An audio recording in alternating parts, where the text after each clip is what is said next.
Eu imagino que vocês já devem ter ouvido, talvez os com mais experiência aqui, der Mensch denkt und Gott lenkt.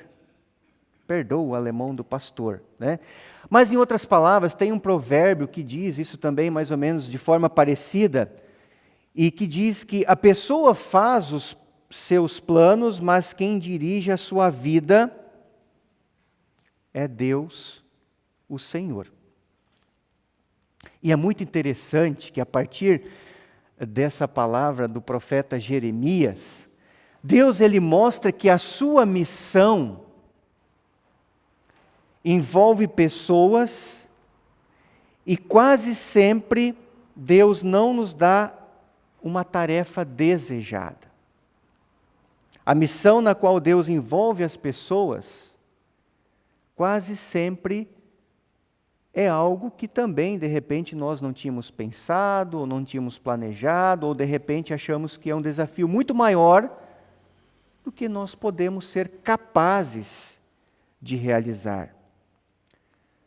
Quem de vocês, quem de nós, e obviamente eu vou me incluir, não tem os seus desejos, os seus projetos, os seus sonhos? Estudar, fazer uma faculdade, abrir um negócio, fazer carreira, comprar um imóvel, viajar, curtir a aposentadoria, né? Para aqueles que conseguem se aposentar, é uma maravilha hoje em dia, né? Tem que comemorar mesmo.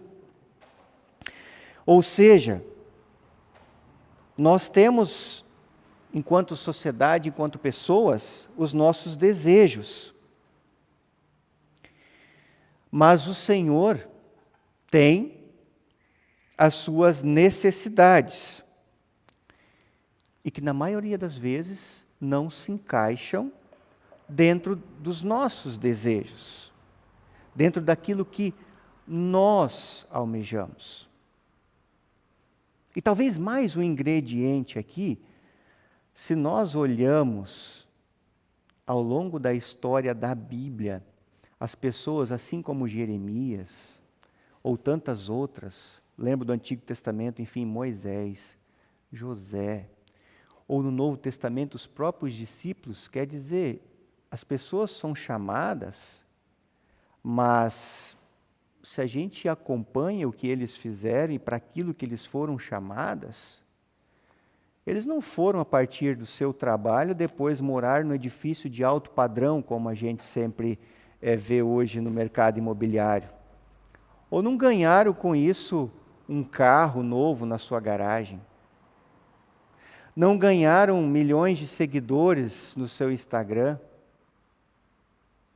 Talvez ganharam seguidores que queriam persegui-los, muito mais do que seguidores em relação àquilo que eles faziam. Ou seja, o chamado a partir desse texto, mas também de outros, não é para o sucesso individual. Na maioria dos casos, e como nós vamos ver no profeta Jeremias, aliás, é um chamado que é um grande desafio.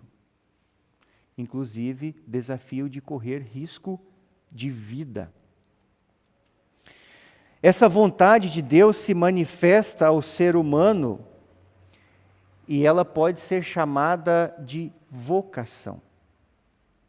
Ou seja, vocação é muito mais do que assumir uma tarefa, do que ser desafiado para fazer alguma coisa.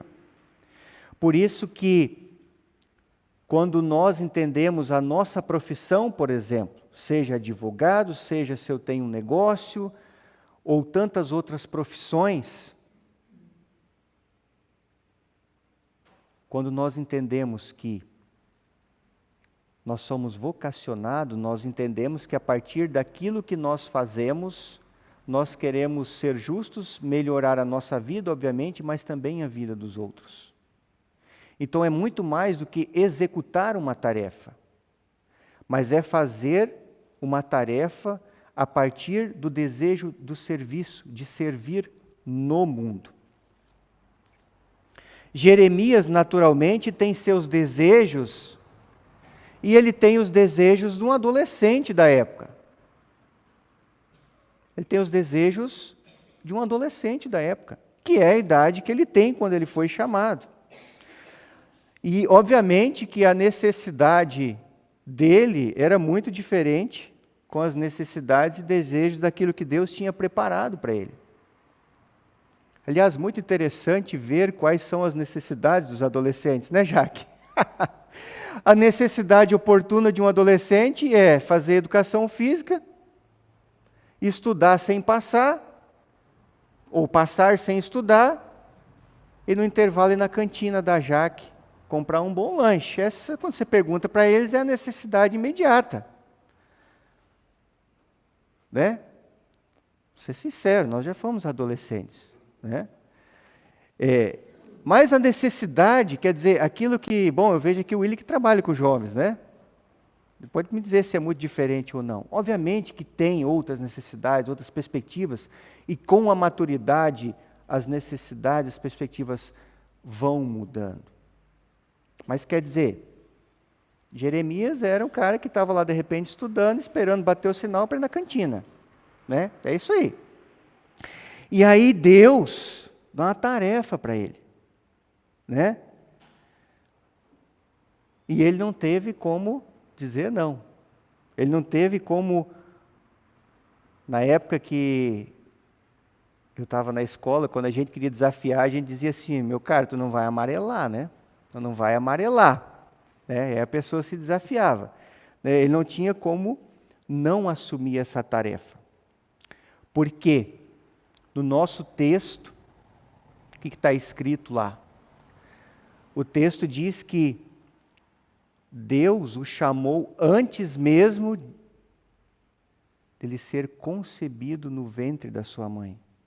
Ou seja, é como se Jeremias já nascesse e já estava predeterminado para essa função de profeta. E é uma função, um chamado dentro de uma situação bastante simples. Bastante simples. Veja bem o que Deus queria que o profeta Jeremias fizesse. A situação da época era um caos político e econômico e também religioso. Simples. O texto segue: viúvas abandonadas, órfãos abandonados, não havia direito nem à justiça nem à terra, as lideranças do país, bem como religiosas, corrompidas, obviamente nada daquilo que nós vivemos. Nada do que nós vivemos. Jeremias vivia nessa situação. E aí então, para esse contexto, Deus o chama. Deus o chama. Quando nós olhamos para a situação que nós vivemos, seja através das redes sociais, enfim, dos jornais, ou até mesmo quando a gente anda pela nossa cidade, ou quando a gente conversa com as pessoas, e num primeiro momento, eu não quero destacar a realidade social do nosso país, que muito bem todos nós conhecemos. Mas eu quero trazer também outros aspectos, dos quais, obviamente, também fazem muito parte do meu dia a dia, com o público, as pessoas que a gente convive. E esse cenário, ele nos mostra alguns valores, algumas situações, obviamente, que impactam a vida de todos nós, querendo ou não, dentro daquilo que nós experimentamos. Hoje existe uma busca desenfreada pela felicidade. A qualquer preço, a qualquer custo. Hoje nós vivemos, e quem está dizendo isso não sou eu, foi um pequeno livro que eu li nas férias, de um autor coreano que anos trabalha na Universidade de Berlim, muito interessante. O nome dele é Byung-Chul Han, bastante complicado, mas ele faz uma leitura muito atual. Ele escreveu alguns livros interessantes, como A Sociedade do Cansaço, ou seja, que está sempre correndo atrás das coisas e existe uma insatisfação constante. E isso é um dos grandes motivos da ansiedade, da depressão. Mas o livro que eu li é A Sociedade Paliativa, ou seja, é uma sociedade que tenta maquiar os problemas.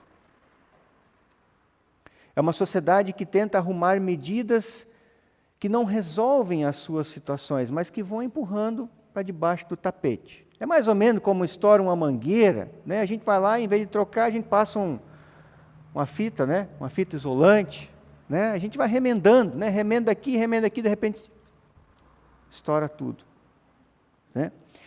E alguns valores que ele coloca como valores que vão dominando as nossas relações, ou até mesmo nos moldando às vezes, é uma busca constante pela sobrevivência ou pelo prolongamento da vida a qualquer custo.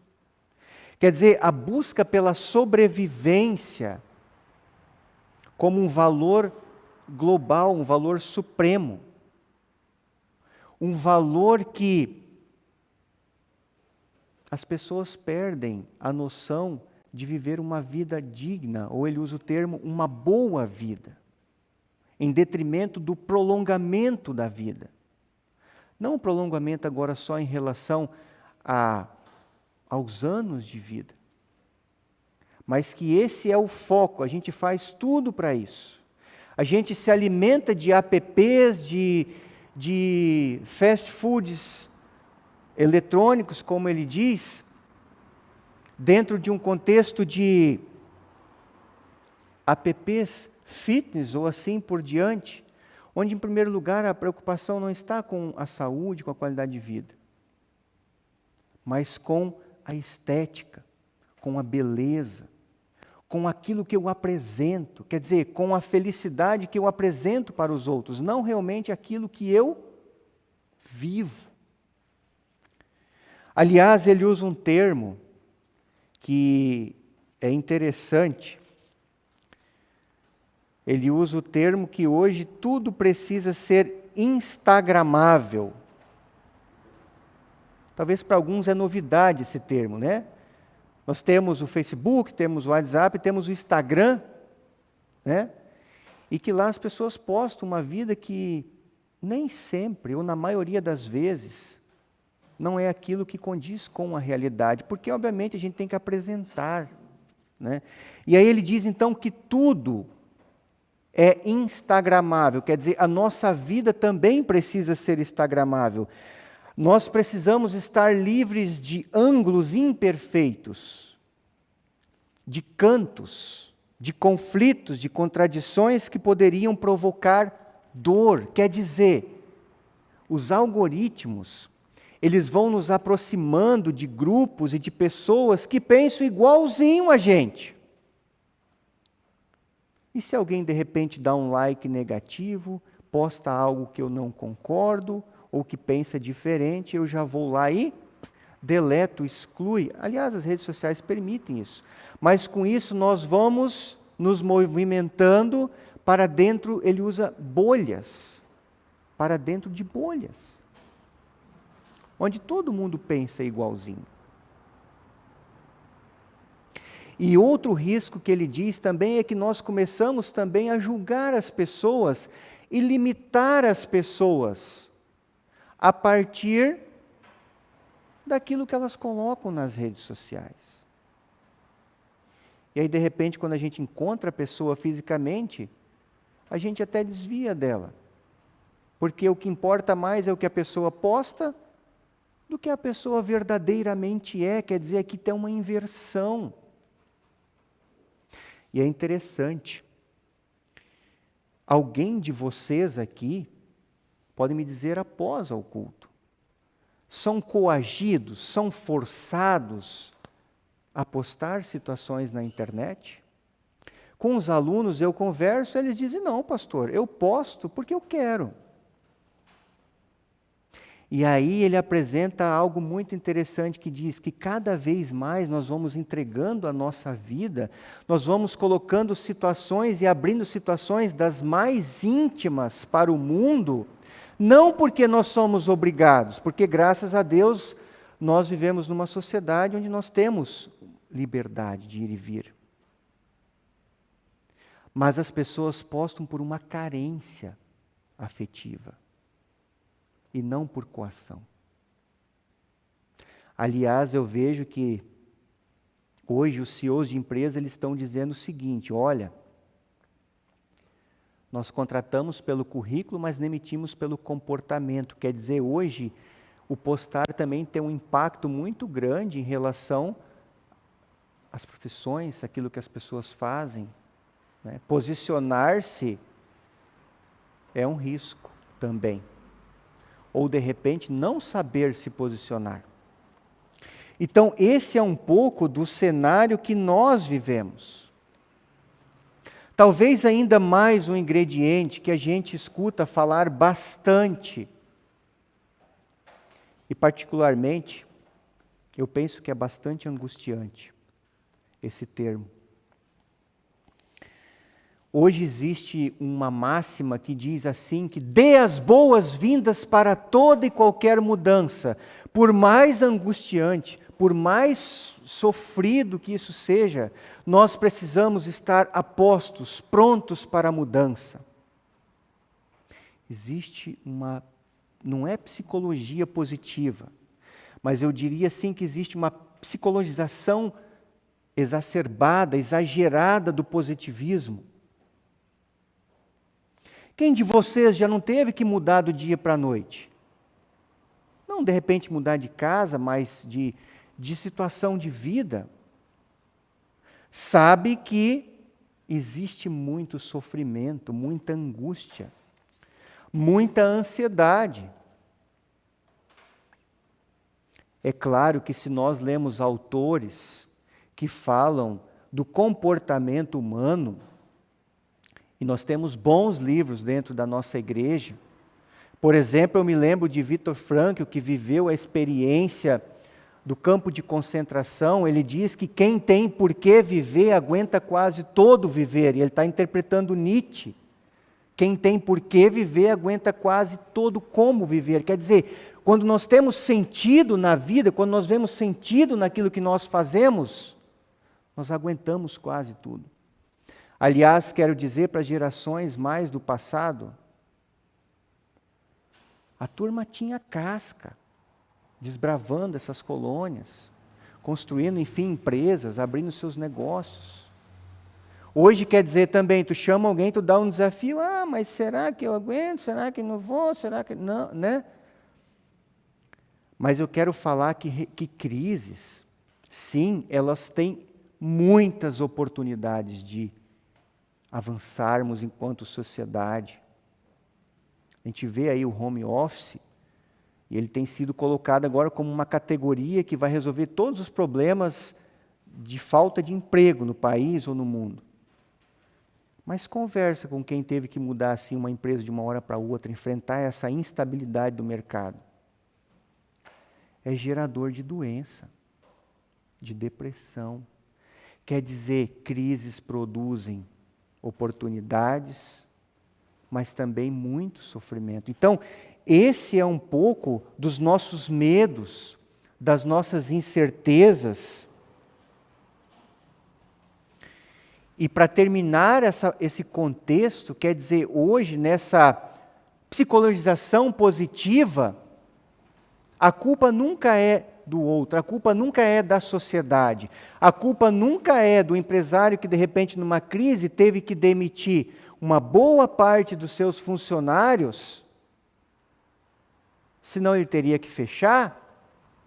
Mas o que a psicologização positiva diz? Não foi a culpa social de uma crise econômica, é o fracasso individual, você não foi capaz de se manter. Veja como isso é angustiante. Também em relação a pobreza, a miséria, qual é a nossa, às vezes, primeira atitude? Ah, mas a pessoa não gosta de trabalhar. Então é um pouco do contexto que nós vivemos. Nos tempos da pandemia,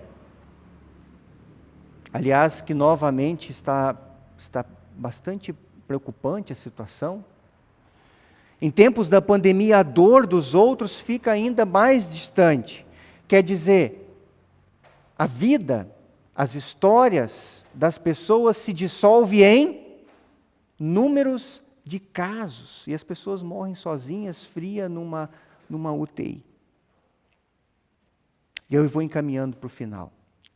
Qual é, então, o nosso chamado, a nossa vocação, como eu dizia lá no início, enquanto cristãos, enquanto pessoas, enquanto comunidade? Qual é a voz profética? O que nós temos para oferecer de diferente no meio desse cenário, dessa certa confusão? O Evangelho ainda é novidade de vida para nós? Ele fala para nós? Com certeza ele fala. Por isso que a comunidade, mas também a nossa vida, como cristãos, como discípulos de Jesus, ela é pautada, ela é orientada pela palavra. Aliás, na igreja luterana, a palavra, a interpretação da palavra, o estudo da palavra, ao longo das fases da vida é central. Sem isso, nós não nos sustentamos. E aqui eu quero recorrer ao vocábulo alemão de palavra, porque ele traz 3 sentidos que eu penso que nos ajudam enquanto pessoas. Palavra em alemão é Wort. Resposta é Antwort. E responsabilidade é Verantwortung. Palavra é Wort, resposta é Antwortung e responsabilidade é Verantwortung, perdão. Então quer dizer, a palavra ela tem esses 3 significados, ou seja, a palavra de Deus, quando nós ouvimos a palavra, ela precisa despertar em nós o quê? Resposta. E ela precisa trazer para nós responsabilidade. Ou seja, a palavra que levanta, que suscita fé em nós, ela é algo ativo. Ela é algo que precisa mexer conosco. E aí eu quero trazer uma outra palavra que eu gostei bastante, que é de um cristão ortodoxo russo, que muitas vezes também nós temos medo de mudanças. E olha o que ele diz para nós que, enquanto igreja, ele está falando. Tradição é a fé viva dos que já morreram. Tradição é a fé viva dos que já morreram. Tradicionalismo é a fé morta dos que ainda vivem. Tradicionalismo é a fé morta dos que ainda vivem. Quer dizer, a tradição, pela tradição, ela não sustenta uma comunidade, uma igreja, nem a nossa vida. O que sustenta é essa palavra ativa, que chama ainda hoje, que nos coloca em movimento. Para concluir, gostei muito de uma frase que diz que não importa o que a vida fez de você, o que importa é o que você fez com que a vida fez de você. Muitas vezes é mais fácil nós encontrarmos desculpas. Seja pela nossa história, pelas condições que nós tivemos, que de repente não promoveram que eu pudesse ser melhor, seja do ponto de vista do trabalho, do mercado, mas também às vezes dentro da forma como eu gostaria de ter servido na comunidade. Mas isso não impede de que nós, a partir da forma ou da situação que nós encontramos hoje, nós não possamos nos sentir chamados para servir nesse reino, dentro desse contexto. E a gente vê o quanto que, em boa medida, nós temos nas nossas mãos o poder de transformar, o poder de fazer situações que de repente oprimem, ou situações que são difíceis, que nós conseguimos, a partir da nossa ação, como Jeremias, talvez não nos sentindo capazes, mas que nós somos, enquanto igreja, e fazemos a diferença e continuamos sendo sal e luz. Tem uma história de 2 jovens que diziam que eles queriam pegar o sábio, que sempre adivinhava tudo. E aí eles bolaram uma história, né? A gurizada gosta de bolar histórias, né? E eles falaram assim, não, nós vamos pegar um passarinho e eu vou colocar em uma das mãos. Se o sábio adivinhar que é um passarinho, eu vou perguntar a ele, está vivo ou morto? Se ele falar que está morto, eu vou esmagar ele, coitado do passarinho, e eu vou matar ele. Se ele estiver vivo, eu vou soltar ele. Muito bem, foram lá, bateram a porta do sábio, né? E aí perguntaram para o sábio, sábio, o que eu tenho em minhas mãos? Obviamente o sábio acertou, um passarinho. Vivo ou morto? Vocês decidem, ele respondeu. Quer dizer, em boa medida, nós temos controle, nós temos a responsabilidade de atitudes, de palavras. Obviamente que, dentro de muitas situações, nós planejamos, mas Deus também tem outros planos. Mas enquanto igreja, enquanto pessoas cristãs, nós temos sempre de novo a possibilidade em nossas mãos de transformar vidas, de viver uma vida boa, de viver uma vida digna. O próprio Deus não nos deixou a Deus dará. Ele nos enviou Jesus Cristo. E a partir desse horizonte, nós conduzimos a nossa vida, alimentamos a nossa fé. Jesus Cristo que está conosco em todas essas situações pela qual nós falamos. Que Deus também continue nos chamando, nos despertando, alimentando a nossa fé no tempo que nós vivemos. Que Deus nos ajude. Amém.